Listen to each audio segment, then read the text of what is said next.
The shuttle dropped through the clouds of Prime, and Daniel Harper pressed his face close to the small window like a child seeing snow for the first time.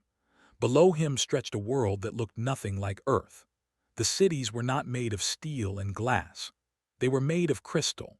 Towers rose from the ground like frozen flames, catching the light of the three suns and throwing rainbows across the landscape. Rivers flowed between the buildings, their waters glowing soft blue with some kind of energy he did not understand. Daniel was 32 years old. He had served in the Earth Federation military for 14 years. He had fought in 3 wars, survived 2 assassination attempts on diplomats he was protecting, and earned enough medals to fill a small box that he kept under his bed and never looked at. None of that prepared him for this moment. He was going to be the first human to serve as a personal guard for royalty. They had made contact with Earth 20 years ago. They had arrived in ships that made humanity's best vessels look like children's toys. They were older than human civilization by thousands of years. They had built an empire that stretched across 12 star systems, and they had looked at humanity with something that Daniel had learned to recognize as polite disappointment. Humans were young, humans were aggressive, humans bred too fast and thought too little. That was what they believed, though they were too polite to say it directly. But things were changing. Trade agreements had been signed. Cultural exchanges had begun. And now, as a gesture of growing trust, the imperial court had requested a human soldier to serve on their protection detail. The Earth Federation had spent 6 months selecting the right candidate. They had chosen Daniel. "You understand what this means," Admiral Cole had told him during his final briefing. She was a small woman with gray hair and eyes that had seen too much death. "You are not just a soldier on this mission. You are humanity's representative. Everything you do reflects on our entire species." "I understand, Admiral." "Do you? Because if you make a mistake, if you offend the wrong person, if you so much as look at someone the wrong way, it could set back human relations by decades." "I understand, Admiral." She had stared at him for a long moment. Then she had nodded slowly. "Yes, I believe you do. That is why we chose you, Harper. You have the skills of a warrior and the patience of a diplomat. Do not let us down." The shuttle touched down on a landing platform that seemed to be made of solid light. Daniel gathered his single bag of personal belongings and stepped out into an alien world. The air smelled different here, cleaner somehow, with a faint sweetness that reminded him of flowers he could not name. The gravity was slightly lighter than Earth's, making him feel like he might float away if he jumped too high. The temperature was perfect, neither too hot nor too cold. A delegation was waiting for him. 4 stood in a row, their tall forms draped in robes that shifted colors as they moved. They were beautiful in a way that made Daniel uncomfortable. Their skin changed shades with their emotions, ranging from deep purple when calm to bright gold when happy. Their eyes held depths that looked like captured galaxies. They stood almost a full head taller than Daniel, with long limbs and graceful movements that made humans look clumsy by comparison.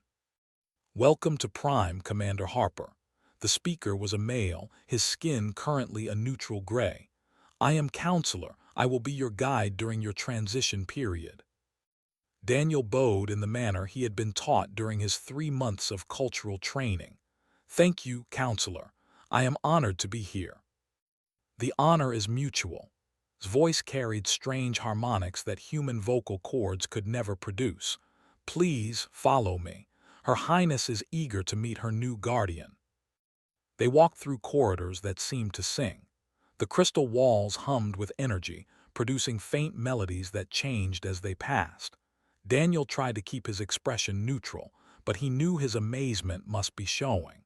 He was a soldier from a species that had only learned to fly a few hundred years ago. Now he was walking through a palace that had stood for 10,000 years. "You seem overwhelmed," observed. "I am trying not to be, Counselor." "There is no shame in wonder. The first to visit your Earth reported similar feelings upon seeing your oceans. So much water in one place. We have nothing like it on our world. Daniel filed that information away. The found Earth's oceans impressive. It was a small piece of common ground, but common ground was valuable. They passed through a series of chambers, each more elaborate than the last. Paintings covered the walls, depicting scenes from history that stretched back further than Daniel could comprehend. Sculptures stood in alcoves, their forms abstract and beautiful. Servants moved quietly through the halls, their skin various shades of blue and green that Daniel had been told indicated contentment and focus. Finally, they reached a door that was taller than any they had passed through before. It was made of a metal that Daniel did not recognize, covered in symbols that seemed to shift when he looked at them directly. "Beyond this door lies the private chambers of Princess Eth," said. "She is third in line to the throne of the Imperium. Her safety is now your primary responsibility." "I understand." "Do you? Because I must be honest with you, Commander Harper. There are many in the court who oppose this assignment. They believe that humans are too primitive, too unpredictable, too dangerous to be trusted with the safety of a royal. You will need to prove them wrong." Daniel met the counselor's galaxy-filled eyes. "I intend to." Studied him for a moment. Then for the first time his skin shifted slightly toward gold. "Good. I believe you might actually succeed." The doors opened, and Daniel stepped into the presence of the woman who would change his life forever. Princess Eth was standing by a window that looked out over the Crystal City. She turned as he entered, and Daniel felt his breath catch in his throat. She was younger than he had expected, perhaps the equivalent of a human woman in her early 20s, though he knew from his briefings that she was actually 140 years old. Her skin was a deep violet that shifted toward purple at the edges. Her eyes held more stars than any he had yet seen. Her hair, if it could be called that, was a cascade of silver strands that seemed to float around her head, as if gravity had forgotten about them. She was the most beautiful being Daniel had ever seen, and he knew in that first moment that he was in terrible trouble. "So you are the Terran they have sent to guard me," she said. Her voice carried the same harmonics as, but softer, more musical. "You are smaller than I expected." Daniel bowed deeply. "I am, Your Highness, but size has never determined the outcome of a fight." Something shifted in her expression. Interest, perhaps, or the beginning of respect. "Is that so? I have been told that humans place great importance on physical strength. Your males compete for dominance through displays of size and aggression." "Some do, Your Highness, but the truly dangerous ones are usually the quiet ones, the ones who do not need to prove anything to anyone." "And which are you, Commander Harper, the loud one or the quiet one?" "I try to be, whatever the situation requires, Your Highness." She studied him for a long moment. Her skin shifted through several colors that Daniel could not interpret. Then she smiled, and her skin settled into a warm amber that he would later learn indicated genuine pleasure. "I think we might get along, Commander. Most people who meet me try to impress me with their importance. You simply answered my questions." "I was not aware that impressing you was part of my duties, Your Highness." "It is not. That is why I appreciate your honesty." She moved away from the window and walked toward him. Her movements were fluid, graceful, like water flowing over stones. "Tell me about Earth, Commander. I have read many reports, but reports are dry things. I want to know what it feels like to live there." Daniel considered his response carefully. He was not here to make conversation. He was here to protect her. But he had also been trained to build rapport with those he guarded. A client who trusted you was easier to protect than one who did not. "Earth is very different from this, Your Highness. We do not have crystal towers or singing walls. Our cities are built from steel and concrete. They are loud and crowded and dirty. Our skies are often gray with pollution. Our waters are not always clean." It sounds unpleasant. It can be, but there is beauty in the struggle. We have fought our planet for every inch of progress. We have survived ice ages and plagues and disasters that should have destroyed us. We are still here because we refuse to give up." Eth tilted her head, a gesture that Daniel would come to recognize as curiosity. "You speak of your hardships with pride." "We are proud of them, Your Highness. They made us who we are." "And who are you, Commander Harper? Not your species, you personally." The question caught Daniel off guard. No one had asked him that in a very long time. He was a soldier, a protector, a weapon pointed at enemies of the state. He had stopped thinking about who he was as a person years ago. "I am a man who keeps his promises," he said finally. "I promise to protect you, Your Highness. I will keep that promise or die trying." Her skin shifted to a color he had not seen before, pale silver, almost white. "That is a very human thing to say." "It is the truth." "Yes," she studied him with those infinite eyes. "I believe it is." Over the following weeks, Daniel learned the rhythms of life in the palace. He learned which corridors led where, which servants could be trusted, which nobles harbored resentment toward the human intruder in their midst. He learned to read the subtle color changes in skin, the body language that indicated threat or friendship.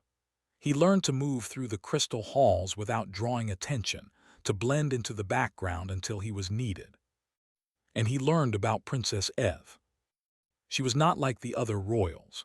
Where her siblings spent their time in political maneuvering and social climbing, she devoted herself to science. Her laboratory occupied an entire wing of the palace, filled with equipment that Daniel could not begin to understand. She was working on something called quantum field manipulation, a technology that could apparently allow objects to exist in multiple places at once. The applications were beyond his comprehension, but he understood that her work was important enough that others might want to stop it. "Your research makes you a target," he told her one evening as they walked through the palace gardens. "The plants here glowed softly in the darkness, their engineered genetics producing light rather than consuming it." "I know," she replied calmly. "There are factions within the court who believe my work is dangerous. They think I am tampering with forces beyond our control." "Are you?" She smiled. "Perhaps, but that is the nature of progress. Every great advance comes with risk. My ancestors thought space travel was impossible. Now we rule 12 star systems." "And how many died learning to reach the stars?" "Many, but the survivors built an empire." She paused beside a flower that pulsed with soft blue light. "You do not approve." "It is not my place to approve or disapprove, Your Highness. My job is to keep you safe while you make whatever choices you believe are right." Such a diplomatic answer. I expected more fire from a human. Daniel allowed himself a small smile. "I have plenty of fire, Your Highness. I simply keep it under control until it is needed. And when it is needed, then I burn everything that threatens those I am sworn to protect." She turned to look at him fully. In the soft light of the garden, her skin had shifted to a deep purple that he now recognized as serious contemplation. "You really mean that, do you not? You would die for me, though we have known each other only a few weeks." "I would, Your Highness." "Why, I am nothing to you, an alien princess from a species that looks down on your people." Daniel considered the question carefully. The truthful answer was complicated. It involved duty and honor and the oaths he had sworn, but it also involved something else, something he was not yet ready to name. "Because you are worth protecting," he said finally. "Because you use your position to create rather than destroy. Because you look at me and see a person, not a primitive beast. That makes you rare, Your Highness. Rare things should be preserved." Her skin flushed with colors he could not interpret. She turned away quickly, but not before he saw something in her expression that looked almost like vulnerability. "You are a strange man, Commander Harper." "So I have been told, Your Highness." They continued walking in silence, but something had changed between them. Some barrier had shifted, making room for something new to grow. The first attempt on her life came 3 months into his assignment. Daniel was escorting the princess to a formal dinner when his instincts screamed a warning. He had learned long ago to trust those instincts. They had saved his life more times than he could count. He scanned the corridor ahead, looking for whatever had triggered his alarm. Everything seemed normal, servants moving back and forth, guards standing at their posts, nobles walking in small groups, their conversations too quiet to hear. Then he saw it, a servant moving against the flow of traffic, hands held too stiffly at their sides, eyes fixed on a single target. On Lyra. Daniel did not stop to think. Thinking took time that he did not have. He simply moved. The assassin was fast, faster than any human could match without enhancement. But Daniel was not an ordinary human. The Earth Federation had spent years and billions of credits making him into something more. His bones had been reinforced with ceramic composites. His muscles had been woven with synthetic fibers that tripled their strength. His nervous system had been enhanced to process information faster than nature had ever intended. He covered the distance between himself and the assassin in less than 2 seconds. The attacker had already drawn their weapon, a blade made of something that seemed to bend light around it. Daniel recognized it from his briefings. A molecular blade. It could cut through starship armor like butter. The blade came down toward Lyra's unprotected back. Daniel threw himself between them. He caught the blade on his left forearm, feeling it slice through flesh and scrape against the reinforced bone beneath. Pain exploded through his body, but he had long ago learned to push pain aside. Pain was just information. Information could be processed later. His right hand found the assassin's throat and squeezed. He felt cartilage crunch beneath his fingers. The assassin made a sound that was half scream, half gurgle, and collapsed. The entire fight had taken less than 5 seconds. Daniel turned to check on Lyra.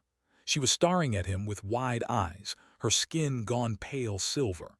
Blood was running down his arm and dripping onto the floor, but he barely noticed. "Are you hurt, Your Highness?"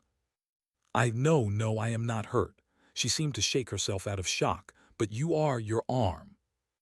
Daniel looked down at the wound. It was bad. He could see the white gleam of bone through the torn flesh. His medical enhancements were already working, flooding his system with painkillers and clotting agents, but he was going to need proper medical care soon. "I am functional, Your Highness. We need to move. Where there is one assassin, there are usually more." Guards were converging on their position. Daniel kept his good hand on his sidearm, trusting no one until he could verify their identities. In the chaos that followed an assassination attempt, anything could happen. "Commander Harper," a voice he recognized, counselor pushing through the crowd. "What happened here?" "Assassination attempt.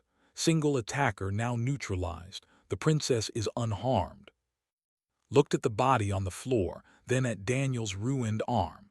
His skin cycled through several colors before settling on something close to gray. "You intercepted a molecular blade with your bare arm." "It was the only option available." "You should be dead. That blade should have taken your arm off at the shoulder." "My bones are reinforced, counselor. A gift from my government." Daniel swayed slightly as blood loss began to affect him. "If you will excuse me, I believe I need medical attention." He collapsed before anyone could catch him. Daniel woke up in a medical facility that made Earth's best hospitals look like primitive caves. The walls were covered in displays showing his vital signs in real time. Machines hummed softly around him, doing things to his body that he could not understand. His left arm was encased in some kind of field that glowed pale green. "You are awake." He turned his head to find Lyra sitting beside his bed. She looked different somehow. Smaller, more fragile. Her skin was a soft violet that he had learned indicated worry. "Your Highness, you should not be here if there are other assassins." "There are 12 guards outside this room, including 4 of my personal detail. I am perfectly safe." She leaned forward, her expression intense. "You nearly died, Commander Harper. The blade nicked an artery. If our medical technology were not so advanced, you would have bled out before reaching treatment. But I did not die, and you are safe. That is all that matters." "All that matters." Her voice rose slightly. "You threw yourself in front of a blade that could have cut you in half. You did not hesitate for even a moment. Why?" Daniel met her eyes. "Because that is my duty, Your Highness." "No," she shook her head. "I have seen guards protect their charges before. They hesitate. They calculate. They weigh risks. You did none of those things. You simply moved. It was as if my safety was more important to you than your own life." "It is." The words hung in the air between them. Daniel watched her skin cycle through colors he could not name. He had said too much, revealed too much. A professional should have given a professional answer. Instead, he had spoken the truth. "Why?" she asked softly. "We have known each other only 3 months. I am an alien, a member of a species that has treated your people as barely civilized. Why would you value my life above your own?" Daniel considered lying, considered deflecting, but she deserved better than that. "I do not know, Your Highness. From the moment I met you, I knew that I would give everything to keep you safe. It is not logical, it is not professional, it simply is." She was quiet for a long moment. Then slowly, she reached out and took his uninjured hand. "I have lived for 140 years, Commander Harper.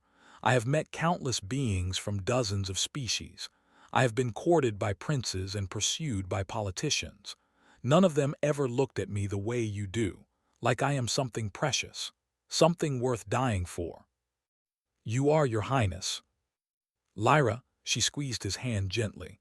"When we are alone, please call me Lyra." Daniel felt something shift in his chest, something he had kept locked away for so long that he had forgotten it existed. "Lyra," he repeated softly. She smiled and her skin glowed golden. "That is better." The investigation into the assassination attempt revealed troubling information. The attacker had been identified as an agent of the Syndicate, a criminal organization that operated in the spaces between empires. They were known for their brutal efficiency and their willingness to take any contract for the right price. But they did not operate inside the palace without inside help. Someone in the court had given them access. Someone had betrayed the princess. Daniel threw himself into the investigation with every resource at his disposal. He interviewed servants and guards. He reviewed security footage. He analyzed patterns of movement and communication. Somewhere in the vast machinery of the palace, there was a traitor, and he was going to find them. His injuries healed with remarkable speed, thanks to medical technology. Within a week, his arm was fully functional again. The doctors told him it was actually stronger than before, the damaged tissue replaced with something that was not quite bone but served the same purpose. "You should rest," Lyra told him one evening, as he pored over security reports in her private chambers. "You have been working without sleep for 3 days. I will rest when I find the person who tried to kill you. And if you collapse from exhaustion before then, what good will you be to me unconscious?" Daniel looked up at her. She was standing by the window, backlit by the glow of the 3 moons. Her concern was evident in the soft blue shade of her skin. "You are worried about me." "Of course I am worried about you. You are my protector. If something happens to you, who will save me from the next assassin?" "There are other guards." "None like you." She turned to face him fully. "None who would throw themselves in front of a blade without hesitation. None who would work themselves to death trying to find my enemies. None who look at me the way you do." Daniel set down the reports he had been studying. "And how do I look at you, Lyra?" The use of her name without title made her pause. They had agreed to this informality in private, but it still carried weight. "Like I am the most important thing in your universe, like nothing else matters as long as I am safe." She moved closer to him. "It frightens me sometimes, the intensity of your devotion. Does it make you uncomfortable? I can request a transfer. Another guard might be more. No, the word came out sharp, almost fierce. I do not want another guard. I do not want distance or professionalism or appropriate boundaries. I want. She stopped, her skin shifting through colors too fast to track. What do you want, Lyra? She met his eyes. In the soft light of her chambers, she looked almost human, fragile and uncertain and completely beautiful. I want to understand what I feel when I am with you, because I have never felt anything like it before. It is as if my entire life I have been reading about fire, and now I am standing next to a flame for the first time. Daniel rose from his chair. He moved slowly, giving her every opportunity to step back, to retreat to a safe distance. She did not move. Humans have a word for what you are describing, he said softly. We call it love. Love, she tested the word like it was a new food, unfamiliar but intriguing. Is that what this is? I do not know. I'm not even sure if what we feel can be the same. Your species experiences emotions differently than mine. For all I know, what I call love and what you call love are completely different things. But you feel something when you look at me, when you protect me. You feel something beyond duty. Yes, I feel something beyond duty. She reached up and touched his face. Her fingers were cool against his skin, almost cold, but the touch sent warmth spreading through his entire body. Then perhaps we should find out if it is the same thing, she whispered, or close enough to matter. Daniel knew he should pull away, knew that everything about this was wrong. She was a princess. He was a guard. Their species had barely learned to communicate with each other. There were 1,000 reasons why this could not work. But when she kissed him, all of those reasons seemed very far away. The following weeks were the happiest of Daniel's life. They were also the most dangerous. He and Lyra learned to navigate their new relationship in secret. Public displays of affection were impossible. Even acknowledging their feelings too openly could trigger a political crisis. So they stole moments where they could. Quiet conversations in her laboratory, walks through the gardens after dark, time together that was always too short, always interrupted by duty. But they were not as careful as they thought. You look different lately, Counselor observed one day as Daniel was reviewing security protocols. Happier, more relaxed, one might almost say content. Daniel kept his expression neutral. I am grateful to be serving in such an important position, Counselor. Indeed, his eyes were knowing. And I am sure your gratitude has nothing to do with the princess's recent habit of dismissing her other attendants so that you can guard her alone. I do not know what you are implying, Counselor. I am not implying anything, Commander Harper. I am warning you. Skin darkened to a serious gray. There are those in the court who would use any scandal to undermine the princess's position. If they were to discover an inappropriate relationship between her and her human guard, the consequences would be severe for both of you.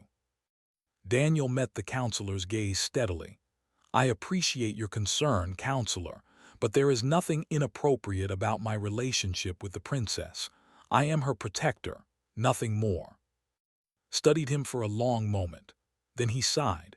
You are a poor liar, Commander, but I admire your loyalty. Just be careful. The palace has many eyes and not all of them are friendly. Daniel took the warning seriously. He and Lyra became more careful, more discreet. But even as they hid their relationship from the court, their feelings continued to grow. What had started as attraction deepened into something stronger, something that Daniel was beginning to suspect might survive any obstacle. The breakthrough came 6 months into his assignment. Daniel was reviewing records of palace access when he noticed a pattern.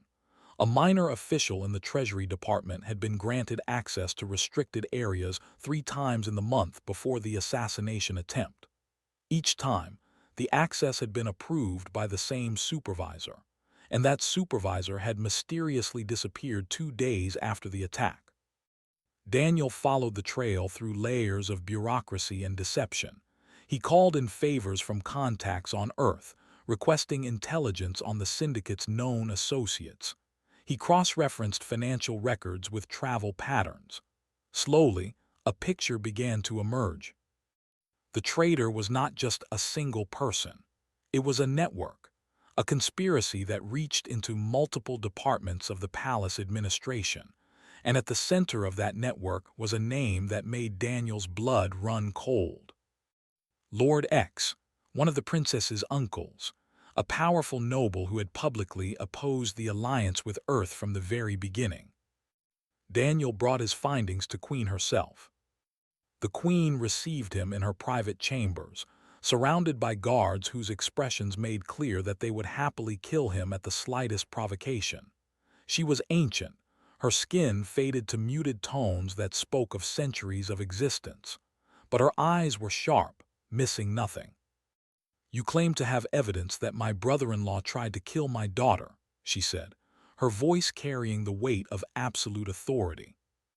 "I do, Your Majesty. Financial transfers, access records, communications that were poorly encrypted. The evidence is circumstantial but compelling. And you expect me to believe that a human soldier uncovered a conspiracy that my own intelligence services missed. I expect you to examine the evidence and draw your own conclusions, Your Majesty. I am not asking you to trust me. I am asking you to verify what I have found."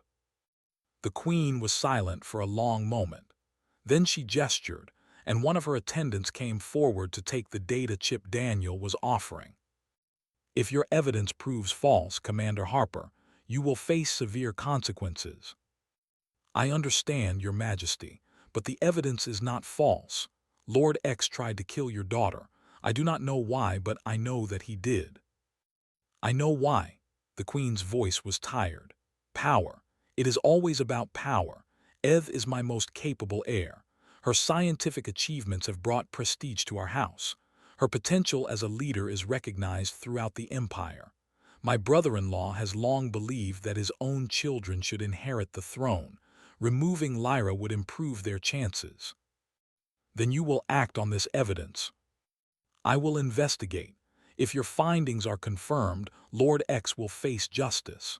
She fixed Daniel with a penetrating stare. "But I am more interested in you, Commander Harper.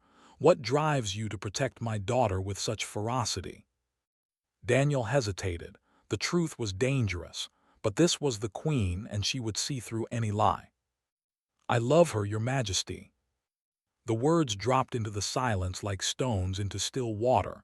The guards tensed. The attendants went still. The Queen's expression did not change.